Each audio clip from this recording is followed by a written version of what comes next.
بتبتدي الحلقة وبنشوف الرجل يقع على الأرض بيتدرج في التراب وهو يحاول ياخذ نفس. تظهر مجموعة من المغامرين الأقوياء اللي كانوا بيتدربوا معاه، واحد منهم بيهني على تحسنه في السنتين اللي فاتوا، وواحد تاني بيقول أن امتحان التصنيف أي مش هيبقى مشكلة ليه بعد كده، وفي واحد ثالث بيعلق أنا ممكن دلوقتي يتذمر مكان الامتحان، في الوقت اللي الشاب بيقول أنا لسه بعيد عن مستوى فريقه. المشهد بيتغير اليوم مشمس في مدينة مزدهرة والمغامرين موجودين في كل مكان ورايحين على مبنى كبير. جوا المبنى واحدة بتعلن أن تسجيل الامتحان ترقية رتبة A هيبدأ دلوقتي.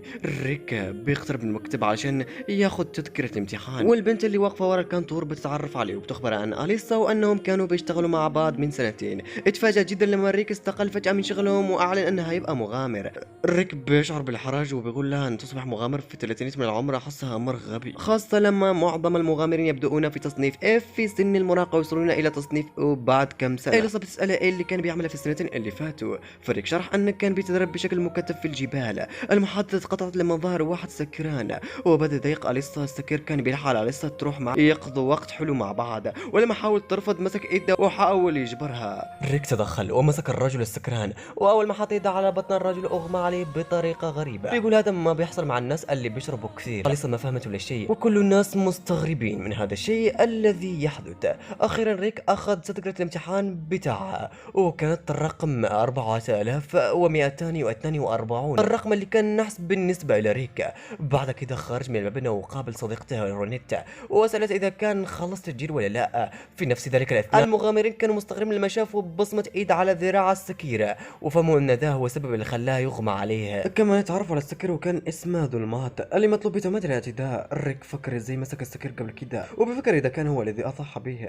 أثناء الفحص البدني الأطباء قيموا طوله ووزنه واتصدموا لما عرفوا أن ريك عنده 32 سنة. بعد الفحص البدني جابوا لاختبار السحر اللي فيه الممتحن بيحطوا أيديهم على كرة باللورية. الكرة بتقيس المن وبتتوجه على حسب كمية المن اللي عند الممتحن. بعضهم جابوا دي بلس دي واندهش لما واحدة جابت سي بلس، ودي كفاءة عالية للمغامر من رتبة اف. لما جاء دور ريك ولمس الكرة ظهر ضوء صغير، للأسف سرعان ما اختفى الضوء فالدكتور أعطى ريك درجة اف. الممتحنين الآخرين بدأوا يتكلمون عليه ويتمسخرون لكن ريك تجاهلهم وخرج.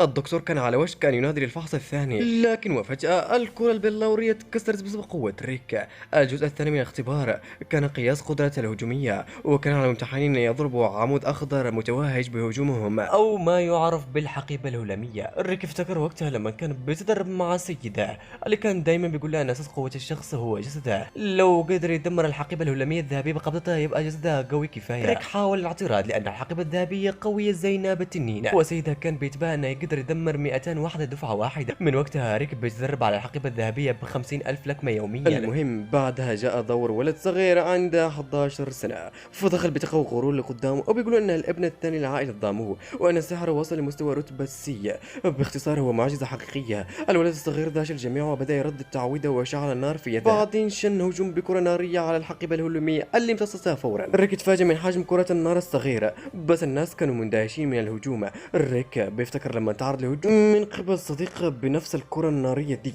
بس كانت ضخمة بكتير وكانت بتنفجر زي القنبلة النووية. ريك بيتسأل إذا كان الولد ضغط سحر لأنه في مكان مغلق، وبعد شوي جاء دور ريك يشن الهجوم على الحقيبة الهلامية بس قبل أن يبدأ الممتحن لاحظ أن عنده 32 سنة ونصحه أنه يسيب الاختبار ويستسلم لأن الاختبار راح يكون صعب بالنسبة له. ريك لاحظ أن كل الممتحنين الثانيين ينظرون إليه بخيبة أمل كبيرة اللي كلهم أصغر منها بكتير، بس بيفتكر كيف كان دايما واقف بيكمل التدريب حتى وهو يده تنزف ومش فاهم إيه المشكلة أنه يبقى مغامر في السن ده. بعدين ريك ضرب الحقيبة الهلامية بقوة شديدة من الغضب لدرجة أنها خبطت في الحيطة ودمرتها. الحقيبة الهلامية تناثرت في كل مكان في الأوضة، الكل اتصدم وريك بص على ايدها واعتقد أن ممكن الحقيبة يكون فيها خلل، مش مصدق هو كمان أنها بالقوة دي. في نفس ذلك الوقت الولد الصغير تضايق من ريك لأنها تفوق عليها ووعدها أنها هيوريها في الاختبار الجاي الخاص بالسحر الدفاعي، بس ريك فاجأ الجميع مرة تانية وصد الهجوم. لما كان بيقاوم هجمات بروتوك اللي عرف أن ريك لسه بيستخدم سحر الطبيعة الأول عشان يمنع هجومه ونصح أنه يرفع مستواه في الاختبار الجاي لأن الهجوم راح يكون أقوى هذه المرة. ريك اعترف أنه في الحقيقة ما يقدرش يستخدم غير السحر الطبيعة الأول لكنه واثق من قدراته. بروكتور بدأ يشين الهجوم السحري من الطبيعة الخامسة وخرج إعصار ضخم من انفجارات الهواء من إيده وضربت ريك في صدره مباشرة لدرجة أن الإعصار كسر الحاجز السحري اللي حوالين المكان. بعدها ظهر سيلفستر أوريليا الفارس الأول في العالم. سيلفستر شق طريقه بسرعة لمركز الامتحان وعرف من واحد من الممتحنين أن مغامر ضعيف من الدرجة الأولى قدر يمنع سحر الطبيعة من الدرجة العسكرية باستخدام سحر الطبيعة الدفاعي الأول. الأول، بس سيلفستر كان مستغرب جدا من اللي سمعه، فافتكر أن الفاحصة بتهزر معاه. الفاحصة تؤكد له أن ذا حقيقي وأدرت له ملفها الشخصي، ولما بص على التفاصيل سيلفستر حس أن الموضوع مش منطقي.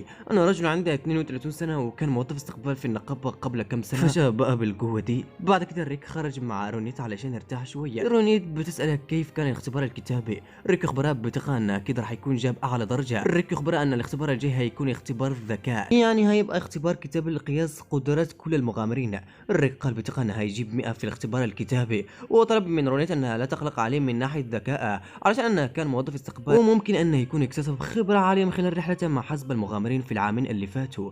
ريك فهم أنه مش هيقدر يقنعها أنه ذكي، فاستسلم وأخبرنا أنه خايف أكثر من الجولة الأولى لأن نتائج الإلجاج ما كانتش مرضية جدا بالنسبة له، على الرغم من أنه نجح بوضوح في كل حاجة في الامتحانات العملية. لكن نظرا لأن قوة السحرية في المانا تم تصنيفه على أنها F ناقص، هو فكر أنه مش هيوصل لرتبة عالية بحسب الارتياح لما بتخبرها أنه بغض النظر عن النتيجة لازم يكون فخور بنفسه لأن أظهر نمو مذهل في السنتين اللي فاتوا. بيجي ولد صغير أو ما يعرف بولد المعجزة، الولد بيكون غاضب من ريك وبيقول له أنت إزاي سرقت مني الأضواء، بس ريك بيتريق عليه وبيقول له بلكي تكون ضايع عن أهلك، ممكن أساعدك ترجع لهم، أنت ولد صغير وأنا ما بدي أتورط في مشكلة مع الأطفال. الولد بيشعر بالإهانة وبيتهم بسرقة الأضواء عمدا في الامتحان لأن حلمه يبقى شخصية رئيسية، وعشان كده خططوا لسنة عشان يظهر تألقها في الاختبار ده. لكن بسبب ريك فشل في الحصول على الظهور بطولي لأول مرة، ولكنه عندما رأى أن الطفل على وشك أن يبكي ريك شعر بالخزي وبدأ يحاول يهديه لأنه ما كانش قصده يهينه بالكلام. وفجأة تظهر فتاة شكلها غريب وبنعرف أنها أختها الكبرى، بتقول لريك كيف جعلت أخي يبكي،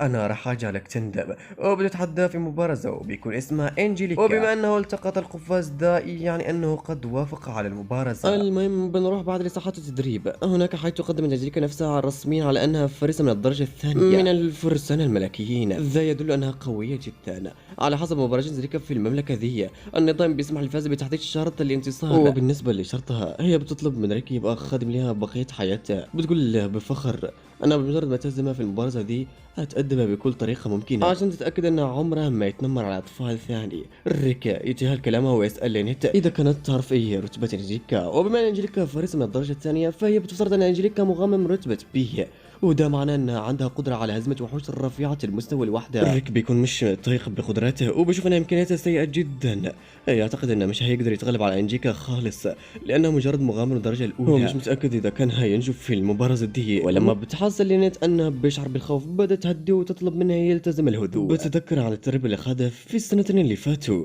وده بيخلي الوضع أسوأ لريك لأنه بمجرد ما يتذكر تدريب المروعة اللي مر به يبقى مرعوب لدرجة أنه بدأ يتقيأ. مع ذلك لينيت بتستمر في محاولة تأديته وبتقول أنه لازم يكون واثق من نفسه لأنه دلوقتي عضو في أقوى فرقة مغامرات في القارة، قبضة الأوريكلام، وبفضل كلمات لينيت بيتخلص أخيرا ريك من كل خوف وبيستعد المبارزة مع أنجيليكا اللي سحبت سيفها وعزت جسمها وسلاحها بالسحر، بتندفع نحوه بسرعة كبيرة وفاجأته مش لأنها سريعة جدا لأنها بطيئة بشكل مثير للشفقة. من وجهة النظر شاف أنجيليكا بتجري بسرعة أبطأ بكثير من سرعتها العادية، وده خلاه يدرك أن المغامرين مصنفين بيه مش بديك القوة اللي كان بيظنها. وبجانب الهجوم الثاني لأنجيليكا اللي بتعتقد أن ده حصل بالصدفة لأن مفيش فرصة لمغامر مصنف اف أنه يقدر يهرب من هجومها السريع، فبتروح لهجوم الثالث ومرة ثانية بتخيب أمل ريك خلاص فقد الأمل فيها، اللي بدأ يعتقد أن أنجيليكا يمكن أن تكون وصلت لمرتبة بي عن طريق النفوذ أو حاجة زي كده. هي بتستمر في مهاجمتها بضربات بطيئة زي الحلزونة، فقرر ريك أخيرا أنه يصدها، فوجه ضربة نحو رأسها لكنه أخطأ وبدل ما يصيبها عمل حفرة كبيرة في الأرض.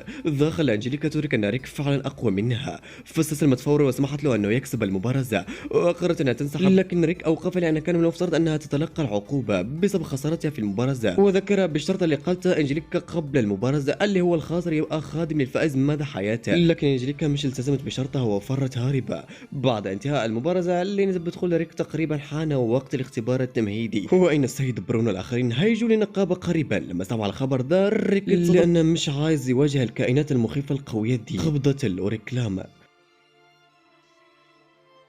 ولا هنا وصلنا لنهاية هذا المقطع، شكرا لكم على المشاهدة. أرجوكم يا أصدقاء دعوني بلايك واشتراك في هذه القناة من أجل أن تشاهدوا أنميات فخمة في المستقبل، وإلى اللقاء، ألقاكم في مقطع جديد، إلى الملتقى والسلام.